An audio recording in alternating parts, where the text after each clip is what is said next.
Lessons podcast, hosted by Angela Anderson.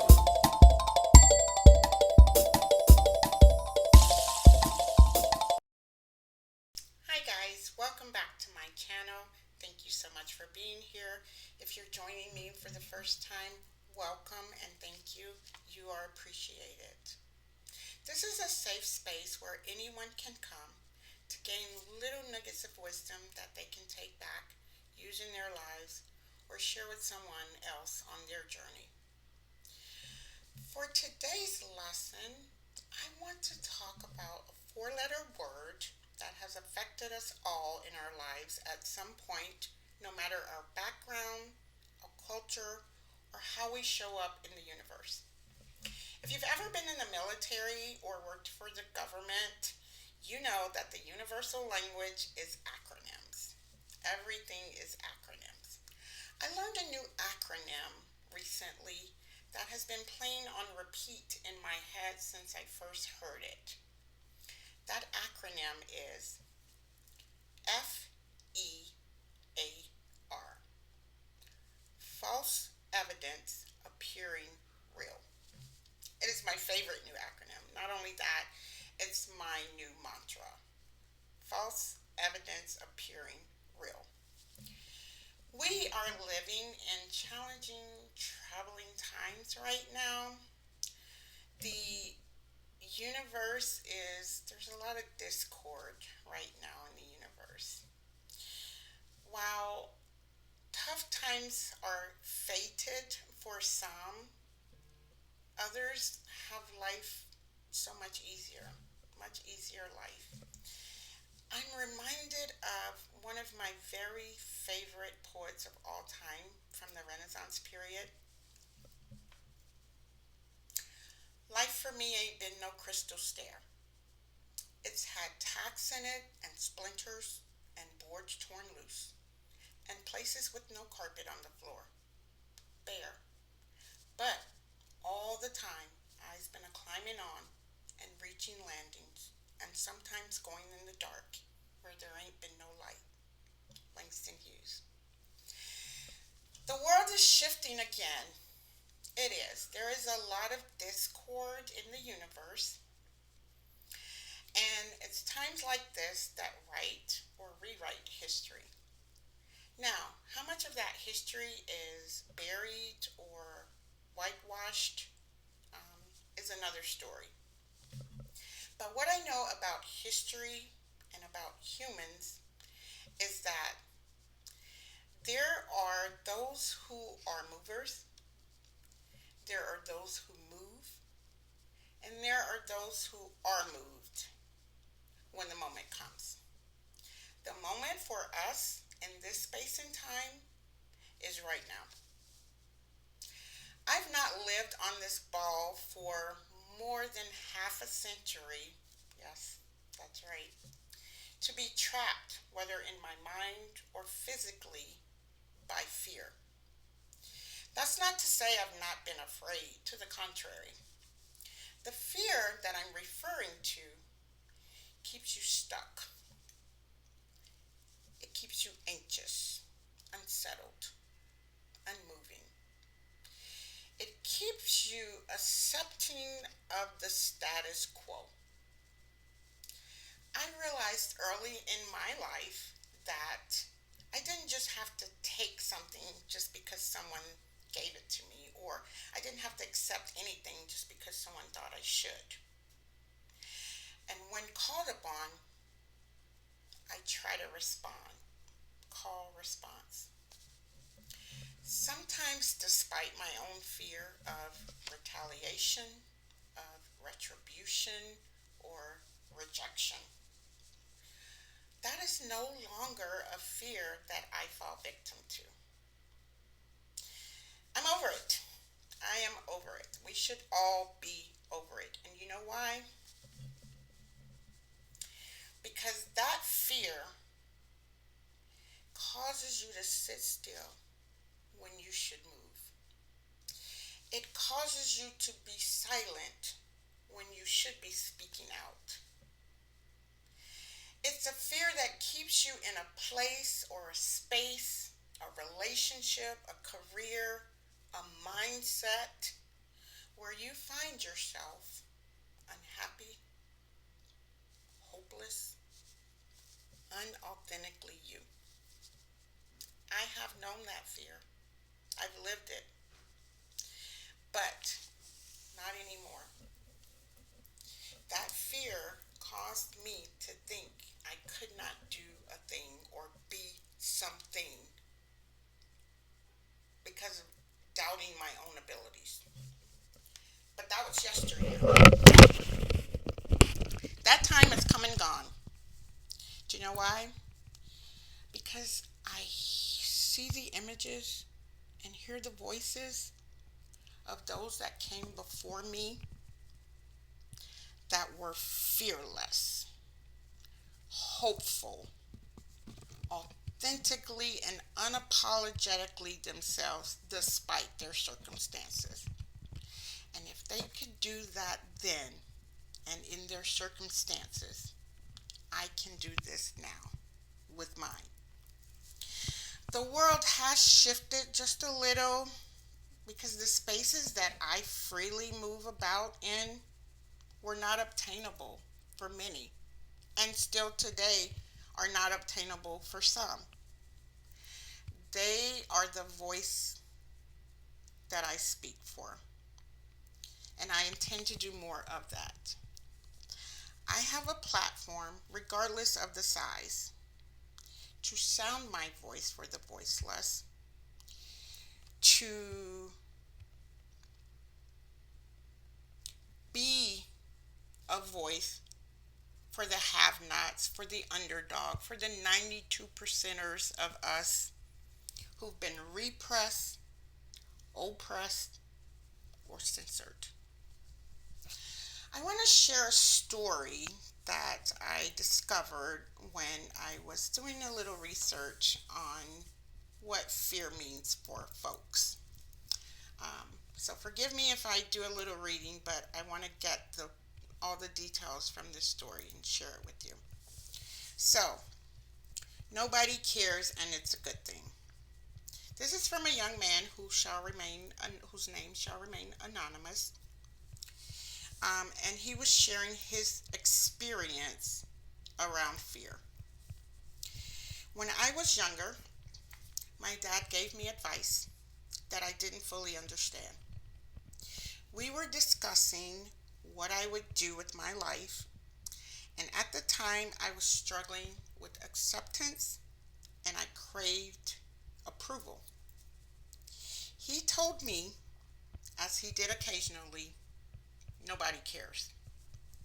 His words felt cold and a little dismissive, but now, years later, I realized he wasn't being harsh. He was trying to set me free. The limits of our potential are often the boundaries we set for ourselves, shaped by the fear of what others might think. Let me say that again. The limits of our own potential are usually the boundaries that we set for ourselves, shaped by fear of what others might think. That was me. Today, this is still the young man's story. Today I read an email from ... that echoed my dad's words. And it hit me like a ton of bricks, especially this line. You are not afraid of failure. You're afraid of what people will think if you fail. You are not afraid of failure. You, my friend, are afraid of what people will think if you fail. This fear has a name, the spotlight effect. Have you heard of it? I had not really heard of it either. In my psychology studies, I have not heard of this spotlight effect that I recall. At any rate, this psychological phenomenon was identified at Cornell University in a study where participants all wore T-shirts that were embarrassing. Don't know what was on the T-shirts, but they were embarrassing, and they the participants wore these T-shirts, and they overestimated the results of what people would think, or that people would even notice. The lesson here was, we think everyone's paying attention to us, but they're not. People are so busy thinking about themselves, they don't care about you, your T-shirt, your hair. Usually. There are those that are. We know the critics are out there. But the truth is, nobody cares, not in the way that you think they do, right? Not about your rejection, not about your failed project or your failed pitch. Nobody cares that you didn't land that project or that gig, right? The message isn't depressing. Please know that this message here today on fear is liberating, right? It means you can and should take risks, fail, try again, but grow. In my profession, my 9 to 5, I'm an agilist. I'm a servant leader. What that means in plain English is that I serve my team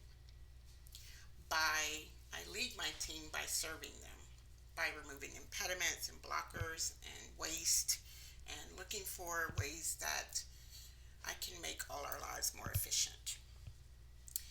We have an understanding, and if you're truly agile, you'll get this, and it is fail early and fail often. I could see how this works in software engineering, but had not really applied it to my personal life. Well, maybe my romantic relationships. That's a joke.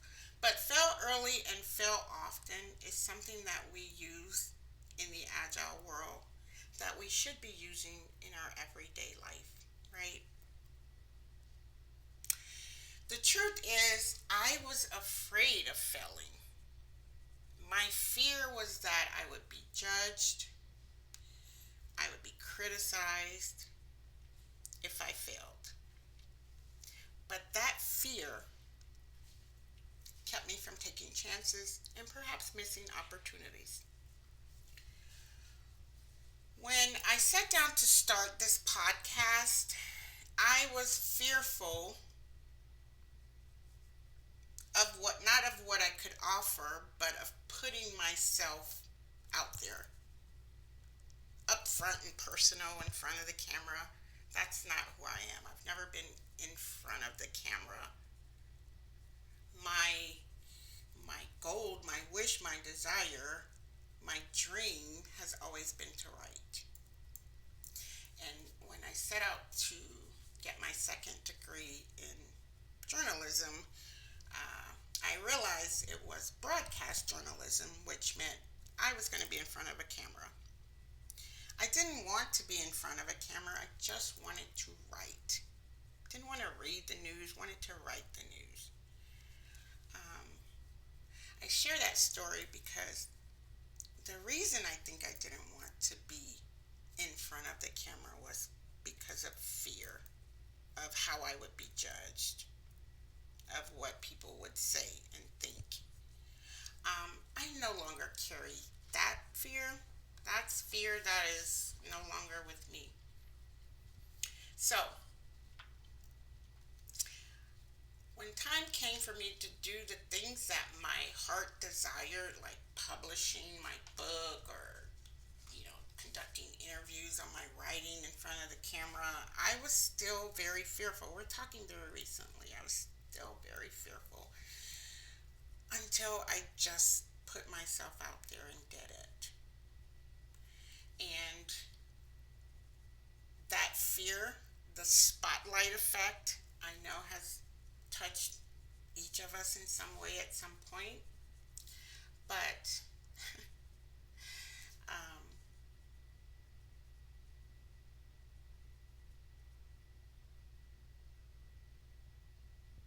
other side, here I am, subjecting myself, exposing myself, my vulnerabilities to the world. I had to face my own fear because the thought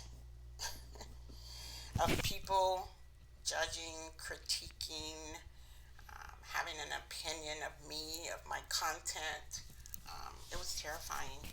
It was very fearful to me. And the truth of the matter is that there will always be that. There's always going to be someone judging or criticizing or critiquing, right? We cannot please everyone. We're not even here to please everyone, despite how hard we try. Not everyone is going to appreciate you or what you have to offer. And that is okay. That has nothing to do with you or me. It is simply false evidence appearing real. So, go. Live your life fully, without hesitation. Do the things that you want to do, that your heart desires. Start, mess up, start over, fail early and often, as we say in the software world. But be bold, be consistent, be diligent. Be diligent. And always remember, nobody cares. So do the damn thing. Go be fearless. This is today's lesson. I hope you got it. Let's keep getting our fucking lessons, shall we?